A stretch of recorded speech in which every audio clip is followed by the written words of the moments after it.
I know a lot of podcasters and people that produce content as far as video goes struggle with their backgrounds and how they can look more professional. We have seen all the backgrounds with the lighting in the back, the tables, the bookshelves, all that kind of stuff, and we've all been impressed with that. But what if you can't do that? What if you just need something simple like what I have right here? How do you create a professional looking background without using like green screen? So many people try and use green screen, and I'll just tell you, and this is just my opinion, do what you want, but it seems clunky. It seems rather unattractive when you have all these lines going around you and it just doesn't seem natural.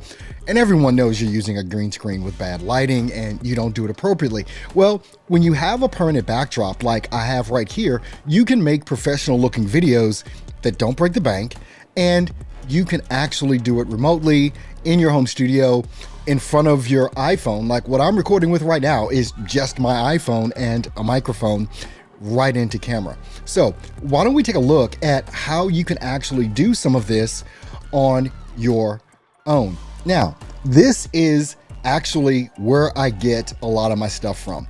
You know, it's a company called Kate that you can find online, and you can buy these collapsible backdrop pop-up photo backdrops, foldable background portable. You see right there, only $89.25 right now as we're looking on Amazon. Now, the thing about this is they've got so many different colors that you can use. All you have to do is click on the link. I'll put it right in the description if you want to take a look at some of these, and you can see how you can get some of these different color backgrounds. I've got at least 6 different ones. I even have like this one here, a green screen or a blue screen background, but you've got to have appropriate lighting if you're going to use that. I'm just going to tell you that up front.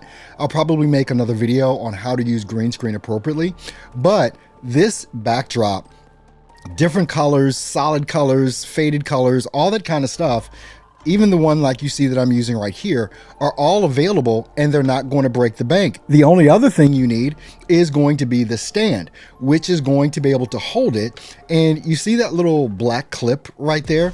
That's where you put the backdrop. You just put it right in there.